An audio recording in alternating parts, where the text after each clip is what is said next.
नमस्कार दर्शक बंधु आपण मानक मो चैनल को स्वागत। दर्शक बंधु अँला नवमी दिन तुलसी रे बांधी दियंतु एही गोटिए जिनिस आपण को समस्त दुख कष्टरू मुक्ति मिल जिवो। माँ लक्ष्मी को कृपारू आपणक जीवन रे सुख समृद्धि वृद्धि पाइबाकू लागिबो।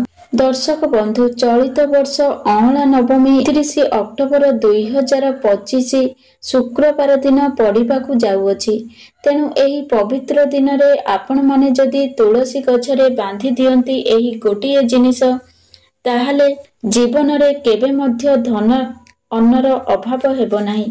पूरा वर्ष आपणक घरे सुख समृद्धि धनर वृद्धि पाइबाकू लागिबो। कारण अँला नवमी दिन अनेक प्रकारर शुभ जोग निर्माण हेबाकू जाउअछि।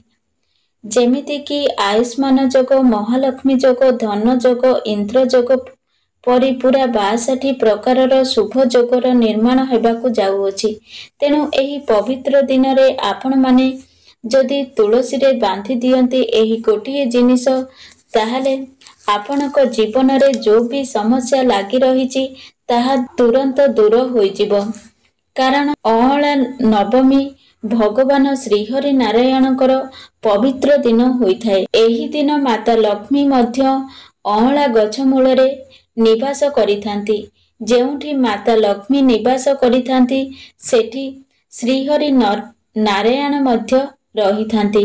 एही अँला नवमी दिन श्री राधा रानीकर पाद दर्शन मध्य पालन करा जाइथाए। तेणु एही पवित्र दिन को भूल रे मध्य हाथ छड़ा करंतु नाही। जदि जीवन रे बहुत बड़ समस्या लागी रहिछि एवं सेथिरु मुक्ति पाइबाकू चाहुचंती, आपण बहुत सारा उपाय करि सारिलेनी किंतु कौनसी रे आपण सफल होउ नाहंती, ताहाले अँला नवमी दिन तुलसी गछरे बांधी दियंतु एही गोटिए जिनिस।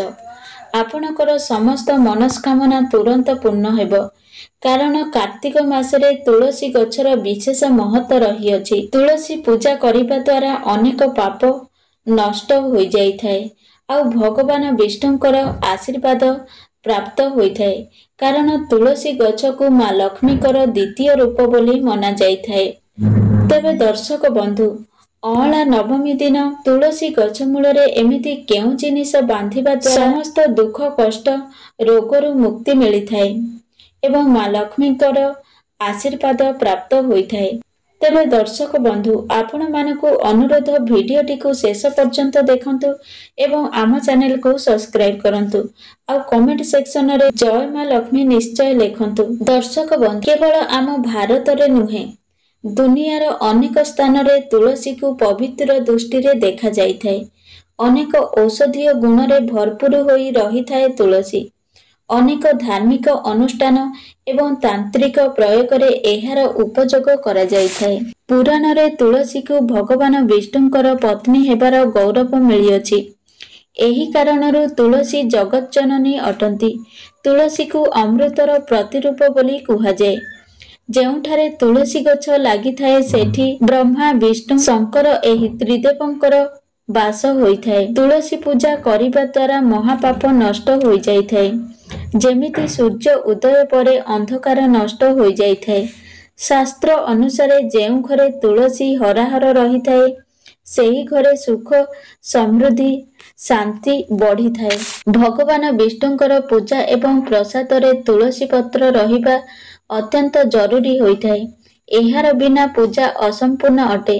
एही कारणरू सबु हिंदू घरे तुलसी रहिबा जरूरी अटे। घरे सुख शांति बनी रहिबा पई माँ तुलसी को चोनेरी अवश्य चढ़ांतु।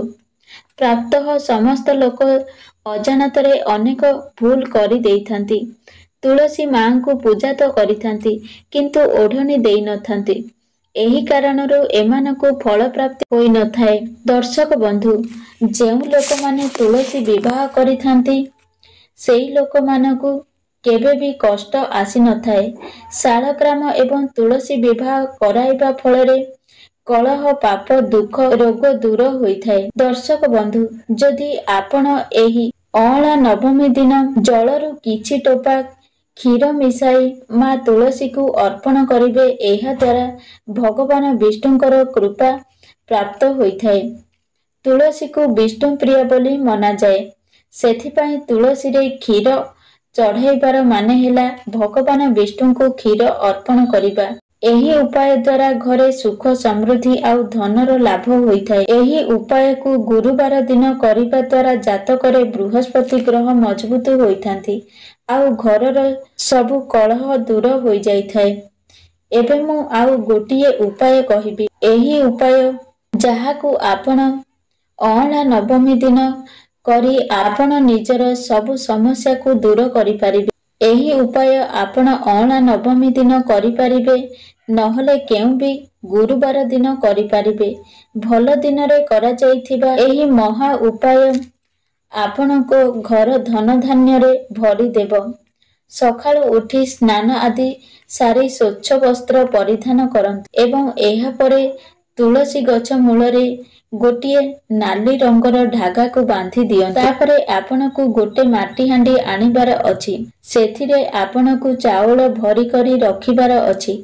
चाउल उपरे सिंदूर, गोटे टंका कॉइन एवं 3टी तुलसी पत्र पकाई देबे। सेई माटी हांडी चुनीरी घोड़ाई देबे। एही सबु जिनिस को नै आपण मां लक्ष्मी को पाखकु जिबे आउ निवेदन करी कहिबे, हे मां लक्ष्मी, मो जीवन रे धनर कमी को दूर करंतु। आपणकर आशीर्वाद मो उपरे थाउ आउ मो परिवार उपरे सर्वदा बनाई रखंतु। दर्शक बंधु, कुहा जाए कि मां लक्ष्मी ही तुलसीर द्वितीय रूप अटंती।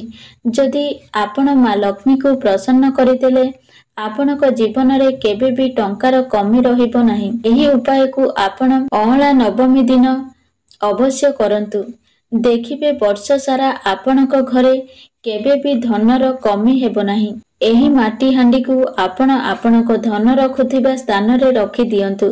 दर्शक बंधु, आपण तुलसीर महत्व विषय जानिथिबे, किंतु अनेक लोक घरे तुलसी गछ रखी किछि भूल करि दियंती, जहा द्वारा कि सेमानकु पूजार फल प्राप्त होई पारे नाही। जदि आपणक घरे गोटिए रु अधिक तुलसी गछ अछि, आपण आपणक पड़ोसी को देई पारिबे। शास्त्र रे कुहा जायछि, जदि घरे गोटिए रु अधिक तुलसी गछ हुए तो ताहा बहुत शुभ होइथाए। एहा सह मां लक्ष्मी आसीबार संकेत अटे। देवी लक्ष्मी आपणक उपरे बहुत खुशी अछंती। तुलसी गछ को विषम संख्या रे रखिबा उचित अटे, जेमिति कि 3, 5 एवं 7। तुलसीଙ୍କ पाखरे केबे भी शिवलिंग रखिबे नाही एवं गणेशଙ୍କର प्रतिमूर्ति रखिबे नाही। एहा विनाशर कारण होइथाए। नियमित भावरे तुलसी गछ मूलरे दीप लगाइले अनेक पुण्य फल प्राप्त होइथाए। दर्शक बंधु, शास्त्र रे कुहा जायछि कि मां तुलसीଙ୍କର आशीर्वाद पाइबा सहित मां लक्ष्मीଙ୍କର आशीर्वाद पाइबाकु चाहुतिले तुलसी गछ पाखरे कदली गछ अवश्य लगांतु। एहाकु सर्वश्रेष्ठ एवं मंगलकारी मना जाए। एथिरे मां लक्ष्मीଙ୍କ सहित श्रीहरि विष्णुଙ୍କର कृपा मध्य मिलिथाए।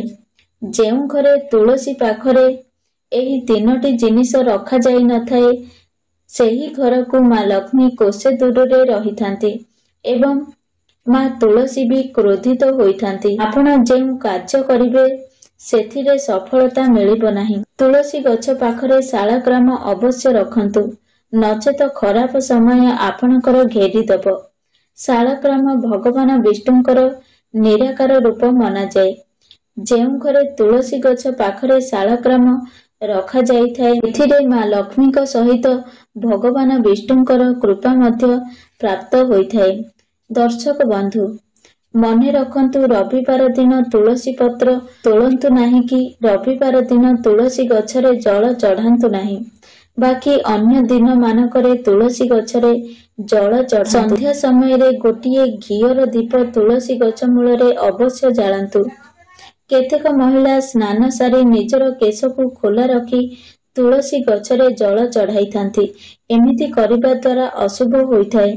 महिला मानकु सर्वदा ध्यान रखिबाकु हेबो जे निजर केश को बांधी मथारे सिंदूर लगाई तुलसी गछरे जल चढ़ाइबा द्वारा मां ତୁଳସୀଙ୍କର ଆଶୀର୍ବାଦ ମିଳିଥାଏ। ଦର୍ଶକ ବନ୍ଧୁ, ଅଁଳା ନବମୀ ଦିନ ଏହି ସବୁ ଉପାୟ କରିବା ଦ୍ୱାରା ମା ଲକ୍ଷ୍ମୀଙ୍କର ଆଶୀର୍ବାଦ ପ୍ରାପ୍ତ ହୋଇଥାଏ।